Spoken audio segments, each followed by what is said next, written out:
I really don't like Tom. He's a great athlete. I'll admit, I think he's a bigger threat than Alex Pereira, but I've been fighting the best guys in the world my whole career. I've been fighting the number one contender my whole career. So it's not being a threat. That's the issue. I just don't like Tom. I find him annoying, and I stick by that. Alex Pereira, on the other hand, his accolades are incredible. And I think I just beat my 9th world champion to beat up Tom Aspinall. I don't break a record doing that, or I don't set my record farther ahead doing that. Beating Alex Pereira, that would be my 10th UFC champion that I beat. It just does more for my legacy, and I think the numbers are incredibly high.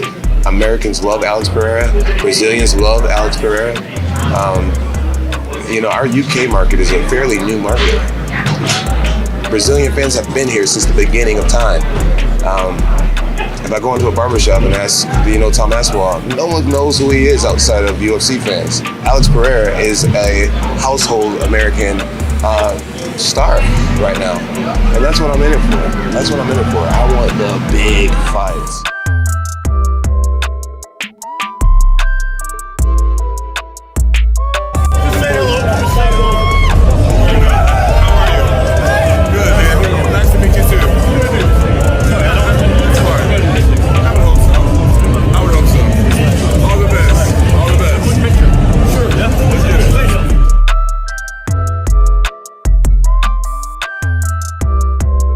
I honestly don't know. I think he's trying to do anything he can to stay away from me, trying to come up with all the tricks in the book, or is he building up the fight down the line?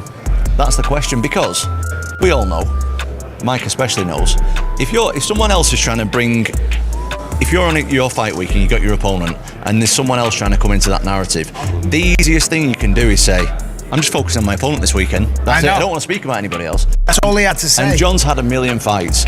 I don't think Jon is that stupid. No. Do you know what I mean? That was the easiest. The first time he was asked about me, he could have just gone, I'm not looking past Stipe. Exactly. And he didn't do that, so surely he can't be. Guys, duel 2 God dalam hajatan UFC 309 dinilai menguntungkan sebelah pihak.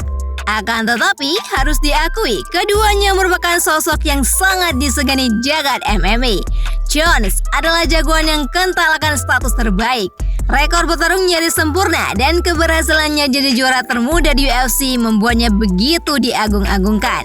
Di sisi lain, Stipe Miocic menyandang sebutan Greatest of All Time.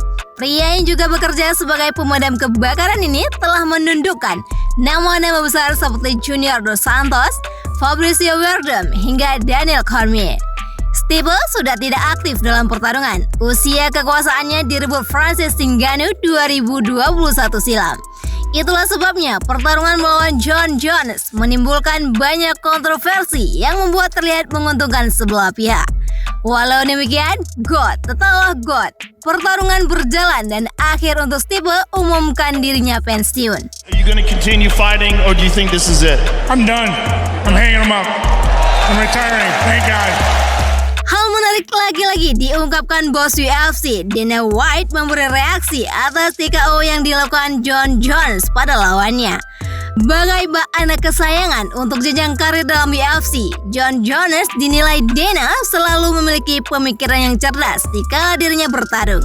And the kicks that started right from the jump hurt him with the first kick. This guy's fight IQ is off the charts, and everybody gonna admit now that he's the pound-for-pound best fighter in the world there.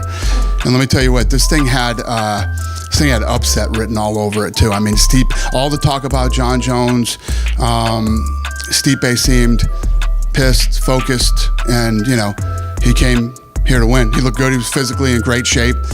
The list goes on, and Jon literally picked him apart. The jab was unbelievable tonight.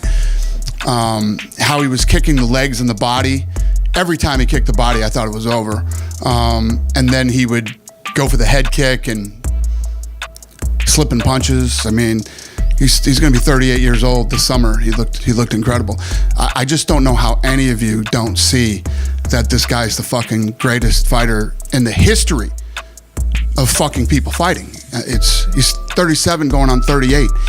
And again tonight, he went in and did what he did. He's fucking unbelievable. And as long as he's active, he's the pound for pound best fighter in the world. Dana juga mengungkapkan apa yang terbaik selanjutnya untuk Jon Jones. I got Tom waiting outside for me right now, and John, you let John do John. John's going to disappear. Not only will you not hear about him or what he's doing, neither will I. And then he will resurface and he'll call and we'll get it done. Menanti di mana dan siapa selanjutnya dalam konferensi pers setelah pertarungan Jon Jones memberikan pandangannya untuk pertarungan yang baru selesai dan tahap karir selanjutnya. I don't know. I'm at a place right now where I know that Dana, he wants what he wants. He wants some big fights, and I just want to see if he's willing to compensate me. You know what I mean? I see these guys out there making some really, really big bucks, you know, Jake Paul and Mike Tyson and all that type of stuff. And I feel like if he could consider me at that level of an athlete, I mean, I feel like I'm a much better athlete actually, but if he could consider me in that conversation, then I'd love to stick around. But I'm really ready for my life to be changed in a much different way. Adapun korban pemberian harapan palsu karena McGregor, duel Michael Chandler dan Cherles Oliviera juga bisa dikatakan pertarungan yang luar biasa liarnya. Hingga Dana White juga ikut memberikan reaksinya. Yeah, the reffing lately has been weird. The judging has been weird lately, and I don't disagree with you. I saw a fight tonight that should have been stopped earlier, and it's just, it's. What do you do with Charles? He's pretty adamant that he wants to be cage side for that Islam and Arman fight whenever that happens. Then we fly him in from Brazil and sit him cage side for that fight. Walau nasib buruk untuk Michael Chandler di akhir pertarungan, dengan hela nafas yang panjang dan suara yang keras, lagi-lagi Chandler menyantil karena McGregor yang terlihat sibuk menata camp latihannya. Or Conor McGregor, if you can ever get your house back in order, while us real professionals have been keeping the octagon warm, we're wondering where you've been, Conor. Come back and beat me, if you can. So guys, gimana dengan pendapat kalian semuanya? Tinggalkan komentar di bawah ya. Like video ini and see you next time.